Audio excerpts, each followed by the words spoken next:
when we deal with younger kids, it's hard to have all the list of proof of wins that we've had because there's younger and there's not as much of a history. But there is history in terms of what you've done in the past and knowing that you can do it again. Kind of allows you to borrow that courage from yourself to move forward.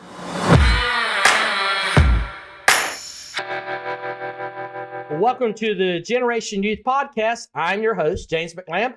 I'm here with a good friend, a new friend that was part of our summit that we had this summer. Now, if you've been watching our shows, listening to our shows the past several weeks, you know that we've got a lot of presenters that have been our guests on the podcast that were a part of this past summer 2024's Ignite Summit. And AJ was one of the presenters. How are you doing, AJ? I'm doing good, James. Thank you for having me today. Well, I really enjoyed the opportunity to get to know you. The topic that you had spurred a lot of conversation among the audience that we had, and it's something that's been so timely about me. But before we dive into that and we discuss that, would you mind introducing yourself to our Generation Youth audience? Because they really get sick of James talking all the time. They want to hear from our guests. Sounds good. So hi everyone. AJ Shavell. I'm based down in Houston, Texas, and I'm a process performance consultant. So I specialize when it comes to setting up the process and setting up the mental habits that go into mental fitness. My theory is that just like we spend every day worrying about our physical fitness, we should be spending some time thinking about mental fitness and thinking about those principles of self-reflection, the principles of being present, the principles of, to be honest, it links to physical fitness, just getting your body and mind active as you go through and starting to think about how do we need to be thinking about those things as well. So getting in tune with yourself and getting in tune with your purpose. And so I've been writing online now for the last 2 years. I'm sure we'll talk about my Twitter account and where you can go get a lot more information. And then I also have a newsletter that people will look at information where I send out weekly ideas, thoughts, data backed studies that go along with it. And it'll be on all these different topics. So it really gears towards three topics: leadership, resilience, and mindset. A lot goes into it as well. And fear of failure has been a topic that we've been talking about a lot this year. So excited to be here, excited to walk through it. That's what you spoke about how to overcome fear, fear of failure, fear really from a mindset aspect during the summit. And it was extremely popular. We had a lot of engagement. It was the first time I'd seen people who were participating in the summit, that were watching the summit, repost and make their own post about a particular presentation, which was very exciting to see as well. Why that topic? Why is that a passion of yours right now? So right now, it's one of the things that I'm seeing asked most often. So I do two things. One, I do writing online, and then the other thing is I'll do one-on-one coaching. And that's just what I see most prevalent in the youth today. And to be honest, it's not even just the youth, it's older people as well. And I think it's just the environment that we are living in today. And that fear of failure is just being persistent. And so a lot of times people just say, well, I'm anxious or I have fear. And you got to start to question it and challenge it and say, well, what's it actually coming from? What are you actually afraid of as we start to go through? So that's why I've been talking a lot about this topic lately, because I've noticed it in all areas, all different kind of ages of youth. So how would you define fear? People always, define it in different ways, an instinctual response, it's different ways. People would take the word, false evidence appearing real. I've heard that often used. How do you define it, especially in the context of working with young people today? Yep. So I would say it's an overwhelming concern about something that is standing in front of you. So it might be the fear of failure. It might be the fear of something else that happens as well. So it's starting to overtake you a little bit, and that's where we kind of have the fight or flight. And I think the one thing that we're going to talk about today is that fear is meant to help you. Like, it's actually encoded into your body to help you. The problem is that the way our fear responses happen nowadays is that our fear of embarrassment or fear of shame or fear of rejection or fear of failure is the same thing as us standing 5 feet away from a lion, because that's the way our brains have been programmed for thousands and thousands of years. So you have to start to think logically to get out of that as well.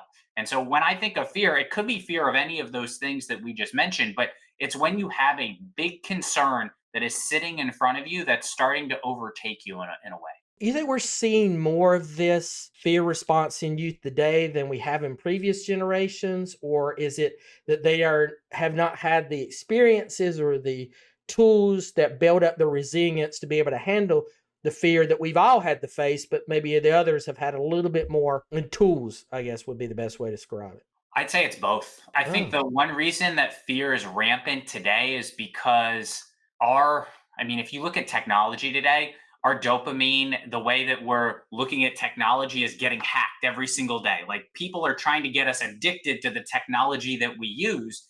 And it's really making us kind of go up and down and up and down. And we're living, I think, in more of an adrenaline state than we have ever been.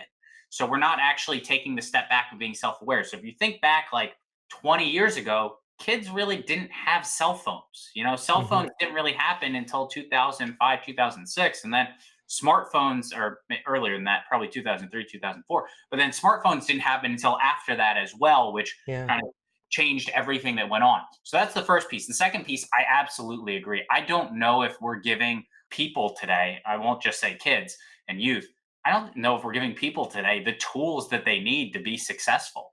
And so it's one of those things that like people used to fail, you know, have rejection, go out and you see what actually happened. And I think right now people are too afraid of that because of they only see the successes that happen online. They don't see the stuff that goes along the way. It's like that iceberg photo that I'm sure you've seen. People just see what's on the top. They Right. don't see all the stuff that happened on the bottom as well.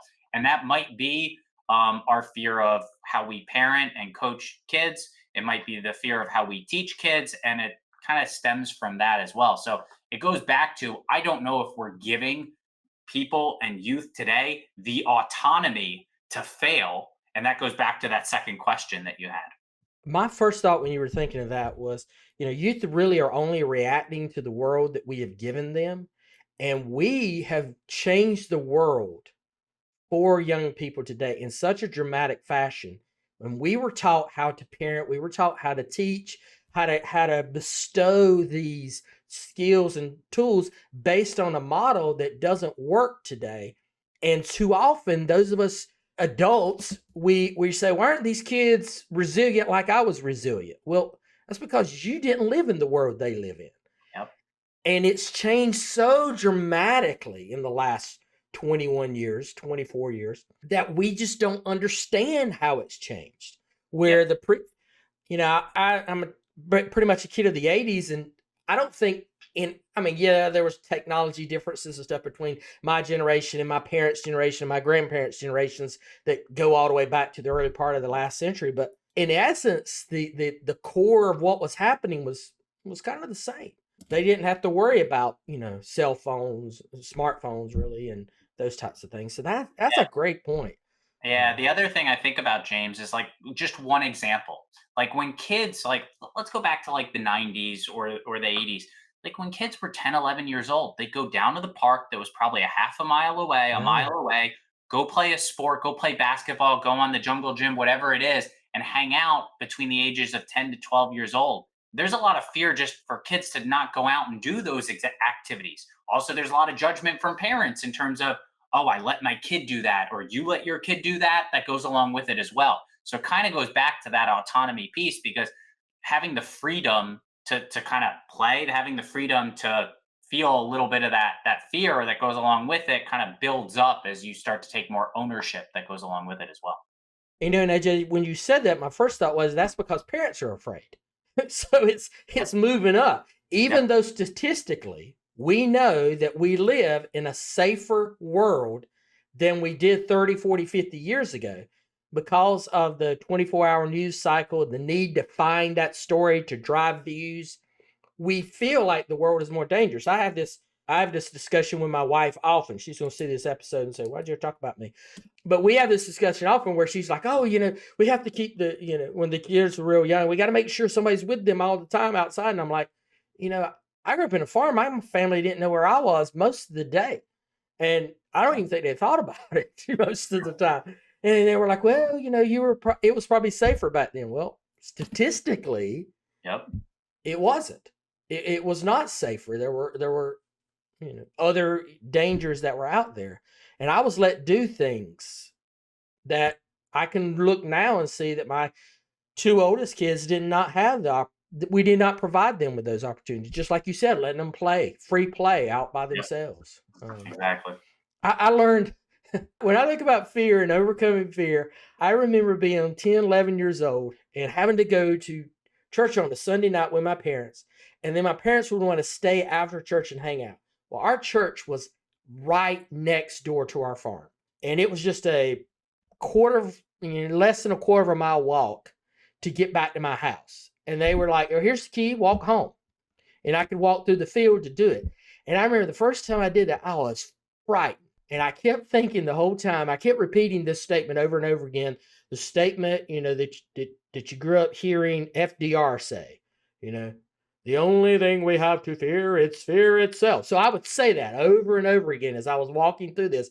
There's not a bear behind this tree. I mean, there are no bears in my area anyway. I don't know why that was even in my mind. There's but sorry, there was a bear going to be around the corner. There are no bears in my area. But I would repeat that over and over again until eventually it got where I could just walk and not even think about it. So, you're right. The opportunities don't exist there anymore. So how do we do that? How do we help them?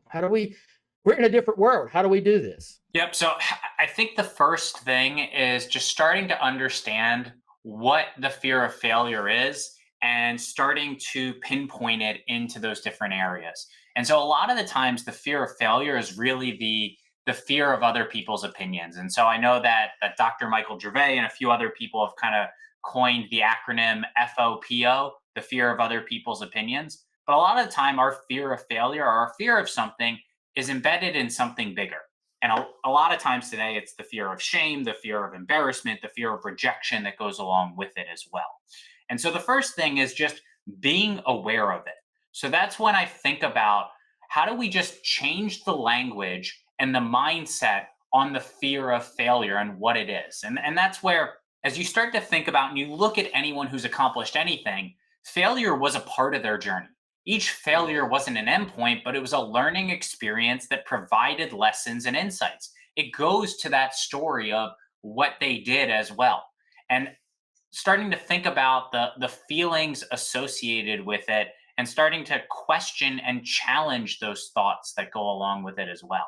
So people who view failure as a learning opportunity tend to be more resilient, they tend to be more successful in the long run. So the first step is, how do I just start to change my language, change my thoughts about what I'm going to do? You think there's an aspect of failure? We talk about fear of failure, fear of other people's opinions, those types of things. You think there's an aspect where youth today are actually afraid of succeeding, of that if they do give their best, there's now an expectation. I'm always going to have to do this. I don't know if I can live up to this, so I'd rather not try and give my best. And the reason I say this is that I know a young man who, an amazing athlete. Every team he's ever been on, at the end of the season, he's one of the top guys. But if you go and watch this young man at tryouts, it's like, does he even care? And it's not that he doesn't care, is because we've talked to folks about this and coaches that have worked with him, and it's like he's afraid to try. And I thought it was always a fear of failure, but the point of coming out, it could be fear of success. So what do you think about that? I mean, folks say, why would anybody be afraid of success? I mean, but I definitely think that's there. So, like when you were giving me that example, the more I kept thinking about is like, okay, if you were successful, this is the question I would ask the 20, however old the person was, yeah, the they're student. 20 now. Yeah. Yep. So what I would say is like, okay, if you do have success, what happens? And so then I'd start to listen to it. And to be honest, what I heard was the fear of disappointment afterwards that goes along with it. So when you do have that success, you have to live to that standard. You have to live to what you're trying to do. And the fear of failure is really rooted in a fear of disappointment, maybe disappointing themselves, maybe disappointing their family, their friends that go along with it as well. And so it's kind of rooted in all of that same exact thing in terms of how do we think about that? And it's like, then the next step I would say is let's challenge those thoughts. So you actually have the fear of disappointment. How many times has that actually happened to you? What's the probability of that actually happening? And also, do you really think that you're going to be disappointing yourself? You're going to be disappointing your friends? You're disappointing your family? And also, is it realistic for you to be perfect? I think people glory, especially in sports. That's where I talk to a lot of people. Mhm. People glorify Michael Jordan and look at he was 6-0 in championships and did this and did that. And it's like, well, let's go look back at what his first few years were like. He couldn't get past the Celtics. He couldn't get past the Pistons. He was told for 7 years, you are never going to be Magic Johnson, Larry Bird, all those different things. People glorify the end, but they don't look at the beginning that goes along with it. They don't think about when he came back, the story about Nick Anderson saying, he's not 23, he's 45. They're not the same people. Well, it took him a little bit, but he did end up getting to the top as goes along with it as well. So you have to be, I think, a little grounded in realism of what are my thoughts, what are they telling me, and what do I need to be challenging as well. And that's kind of where step one, step two, I kind of think about those two things. This is a huge issue, and I remember from your one of the things that you talked about, during your presentation is overcoming fear requires really a shift in your language, your mindset, and your behavior. As a parent, as someone who works with youth, that is a great statement. Practically, what's step one on that? Because I'm thinking our audience, we got folks out there going, "You have no idea. You're talking about my kids right now. That's exactly what they are. What do I do? How can I change them?" Because I'm a believer that we can't change others, we can only change ourselves and our response to them, and hopefully that can influence how they view the world and change them as well. So as a parent, what can I do? What can that parent that's listening to us right now do to help that shift in language and stuff? So I'd say two things. Number one, run through fear setting exercises with your kids. So what we just kind of talked about in that example, we kind of went through, but have them list down all the fears that they actually have that they're afraid of.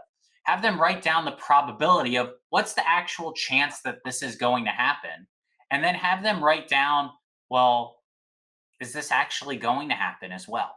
What you're Mm, doing is you are taking out the emotion, which is where fear lives. And we're going up to a higher level and saying, let's take logic and throw logic at the emotion and at the feeling that goes along with it. So you're actually starting to take a step back away from it, understanding that the fear is sitting there, just like a thought is a thought. It doesn't mean it's you. Taking the fear and letting it sit there for a little bit, and then starting to think logically, what are the chances that it's going to happen? The second thing is, what are you reinforcing as a parent? So everything you say, everything you do is being reinforced by what they are thinking. So let's go back to the example that we talked about in terms of, well, I'm afraid that I don't want them to go outside because I'm afraid of them getting abducted or eaten by a bear. We talked about in terms of all those things. But what we're reinforcing by saying that is the fear that's driving my decision making that goes along with it as well. So I know the famous example is Sarah Blakely, the CEO of Spanx, who would come home every day and her dad would ask her, what did you fail at today? What he was doing by asking the question was reinforcing the fact that, hey, we all have failures, we all have challenges. And it kind of took a little bit of a funny spin on what's the new thing that you've tried today as well. So, how is your language and thoughts thinking about how you're reinforcing it? And this might be after a test, it might be after a sports game, it might just be how you're having those conversations as well. So, I would start to think internally about where is fear driving some of my decision making and where might they be picking up some of these things for me? That's exactly where I was thinking and I'm glad you landed on that. Is that I was thinking a parent who wants to start this up and maybe wants to say, "Hey, what'd you fear and what'd you fail at today?" needs to have that internal conversation with themselves and start talking to themselves in this way, or else when they're relating it to their child or when they're relating it to the youth that they're working with, it's going to come across as you know fake or hokey or not real, and they're not going to be able to handle that kind of thing. Yeah. This is where, I mean, when I think about and I work with people, it's the consistency of what you're trying to communicate and having that consistently done. People like to do everything in big fell swoops and say, okay, we're going to have a speaker come in and we're going to do an hour and a half and that's going to change everything. And it's like, how many times do you actually go to something and it changes your whole life? Like the goal is, how can I get maybe one thing out of this speech or one thing out of this conversation that's a little bit more realistic. But what you do consistently and what you reinforce consistently is what's going to actually drive the habits of what you go on and what you actually do. So if you have this conversation once, it might not actually change anything in terms of what you had.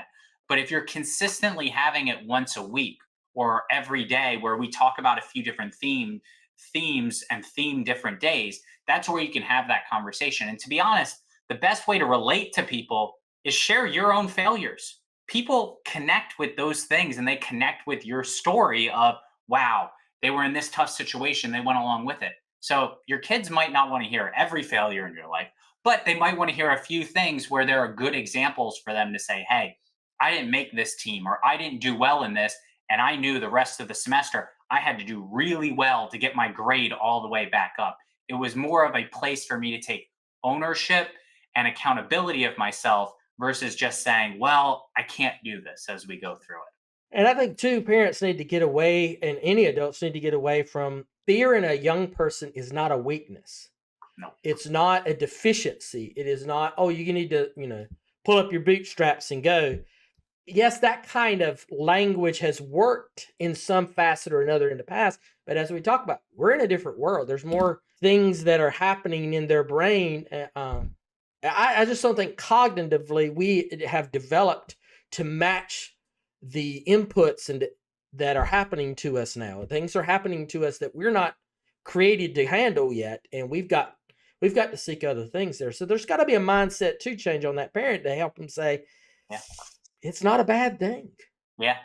It's once again, that goes back to reinforcement. Are we reinforcing the feelings? Like I was talking to someone who was starting college last week, and they're like, well, I'm very, very nervous. Like I'm very anxious about what's going on. And I go, well, let's look back. When you started high school, were you anxious? When you started middle school, were you anxious? When you went to take the SAT, were you anxious? And it was like, yes, yes, yes. And it's like, well, let's sit down and think about this. Like that's good. Like your body's telling you this is something important to you. This is something that you care about. Like you need to be aware of that and just live in that for a little bit. So not taking away the feeling of the fear, knowing that you've done it before, you can do it again. And that's one of the other things that I think about is like the one way to get past fear is to keep doing it. How do we make courage more of a habit and give yourself the proof of the wins that you've had? When we deal with younger kids, it's hard to have all the list of proof of wins that we've had because there's younger and there's not as much of a history. But there is history in terms of what you've done in the past and knowing that you can do it again. Kind of allows you to borrow that courage from yourself to move forward. Mm. Yeah, I was just thinking all about how we really got to reinforce that kind of mindset into them, and it needs to happen with us first. And it's so impactful to me to hear that. This is really an amazingly big topic on how to handle this and helping them develop the habit of taking those risks and that fear can be a positive thing, even even having a fear of not living up to your expectations or not succeeding. Like I would say my oldest is driven by that kind of fear more than anything else. I am not doing my best. I'm afraid of not doing my best. So she's an overachiever on that, which I think is great, but also can lead to some negative aspects as well. So that reflection time that you talk about is so important to understand, not to eliminate the fear, but to understand it and put it in context. And that's a difficult thing to do. Um, and I'm speaking to myself on that. Wow. No, it definitely is. I think that like that example you gave, James, if you ever listen to Jerry Rice talk, that was the Mm, same exact thing that drove him. It was the fear of failure, the fear of letting his family down, the fear of letting his team down as well. So he worked his butt off for that fear of what was actually driving him. So there's the example they won the Super Bowl in 1994, and 2 weeks after the Super Bowl, Steve Young's cleaning out his closet, cleaning out the locker room, and he looks out at the field over to the right, and Jerry Rice is doing routes. He gave himself a week or 2 weeks off and was like, I'm doing it again because that is where like his fear was driving him. So having that self-awareness and having that reflection is important, but it's at the same time like how can you do it in a healthy way, or how can you at least make it a positive out of it as well? Because you're right, like fear isn't negative, it's there to help you. Like it's absolutely there to help you in terms of what you are going through. I just think that today with the way our perception is reality is what we were talking about earlier. Our perception based off what we read, what we see, what we hear is everyone is doing amazing things, everyone is successful, and I'm not going to be that same exact way. Whereas that's not always the truth. We're only getting one side of the coin or one side of the picture that people truly want to show us. How do you think fear falls under the category of them struggling with their self identity, their self image as well? Because when we interviewed youth and we asked them what their, what they felt like the problems their generation were facing, fear was brought up quite a bit, and we tended to put that under, okay, they're struggling with their identity. They don't know who they are. They don't have confidence in who they are, and therefore it's manifesting itself in fear. So is that something we need to be working on, helping them, strengthen their identity? I feel confident and who I am, so that I can face these things. I definitely think it's intermingled. Like I Mm, think of it kind of as a Venn diagram where there's definitely an overlap between those things. When I think about youth, it's hard to. I mean, let's be honest. It's hard to have an identity as you're growing and maturing and figuring out who you are and what you need to be accomplishing. I also think that to have the confidence and courage in yourself, like there are levels to it, but it's one of those that until you actually go through things in life, that's when you develop the courage. That's when you start to build out your story and you start to build out the fear. So I think fear is absolutely going to be there no matter what, just because you're attacking so many new things at once in terms mm, of whether it was, we talked about sports for a little bit, sports related, whether it is academically related, whether it is relationship and personally related that go along with it as well. There's so many new things that you're trying to tackle, and you're trying to at the same time understand who you are, having the courage and confidence in how you are acting as well. So I definitely think they are kind of intermingled in a way. And I think one of the toughest things, and this isn't just for youth, understanding who I am, what I represent, what my values are. I don't think enough people actually take the time to reflect on what I want my life to be and having the vision of who it is I want to be and what that actually looks like. I agree 100% on that. I agree. And while ago when you were speaking about, that hour and a half speech doesn't, you might be able to pull one thing from it. That is one of the lessons we teach in our youth life coaching certification is that, you can give a speech and give a training, but you're just providing that spark. Then that it's only a coaching and that consistent of dripping over them during this time and helping them develop these things that actually is effective and that works for them long term, and that can promote change. And that is we call that, the spark versus the sustainer. That the speech and the training may be a spark, it lights a fire, but if you don't have something to build that up, then it's going to go away. So I was like, wow, that's kind of cool. He's saying that. I'm going to use that little clip in the coaching certification class that we got going on. So how can our audience better connect with you? So you can follow me on Twitter. It's Coach AJ Kings. I post there 2 to 3 times a day.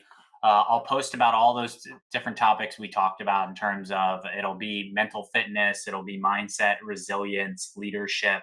Usually, what happens is I have a blog post in the morning. So it's something that you can either download as an image or just take a look at and share. And it's really geared towards coaches, leaders, parents, teachers, and young athletes. So I've had a smattering from young ages of 11 to all the way up to pro athletes and pro coaches or parents that go along with it. You can also sign up for my newsletter, The Growth Compass. Comes out weekly. So free weekly newsletter. It'll be a deep dive on any of these topics. So it'll be the things I found this week. It'll be a quote. It'll be a deep dive on a specific topic. So this week's is about delayed gratification and how you need Mhm. to think about making it a habit.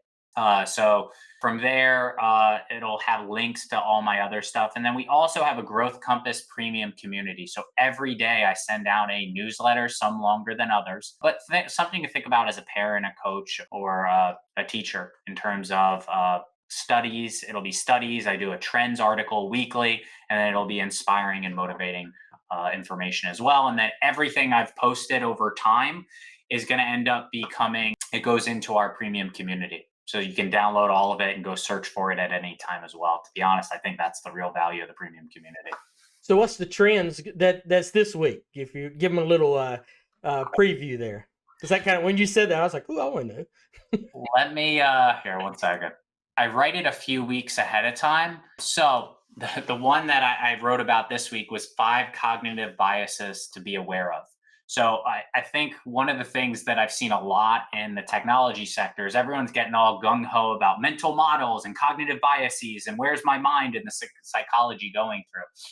And so I talked about the 5 cognitive biases that you need to be aware of as you start to think about where is my mind tricking myself and what are the things I need to be thinking about as an athlete or a coach or a teacher. And so we talked about how more people are searching mental model and cognitive biases in the last 5 years than ever before. And like two of the ones we talked about were the outcome bias and the egocentric Mm. bias. So the outcome bias is the example I gave was an athlete who attributes their win solely to their skill. But to be honest, like how much luck was there involved? Are you actually looking at the quality of your decision making process versus the luck that actually went involved to it? And then the egocentric bias is how am I overestimating my own contributions to what ended up happening as well? So, how am I actually going back? And it goes back to the reflection and self awareness. How do I go back and think Mm. about did this actually just fall into my plate? Did I get lucky? Or is this something that I need to be thinking about as well? Well, AJ, thank you so much for sharing with us at the summit and for sharing with us today on the podcast. This, as I told you before we started the recording, this has been something this week that I have been discussing with people daily. I mean, it's been all day long. And this afternoon, I will have another discussion with someone about it, about, you know, a situation that I know a person that needs some help. And so we're going to do a virtual call and we're going to talk about the thing. And they're going to have a counselor on there. And the three of us are going to talk about this solution for this young lady going forward. So all of this is happening at the same time. So it's very timely for me and very hot topic. So thank you so much for your time. Of course, happy to be here. It's great seeing you again, James. And thank you, audience, for sticking with us. Look, guys, if you've stuck with us for almost 35 minutes, you found a great value in what you've listened to and what you've been watching. So I have a favor to ask. Please comment and like this podcast, but more important than that, share it. Because there is someone that you know that needs to hear this message, and they don't know about this podcast, and they don't know about this episode, and they really need this because it could really help them, and they can make a connection that to give them the tools and equipment they need to help the young person in their life. So please like, share, and comment on this, and we'll see you again next week on another episode of the Generation Youth Podcast.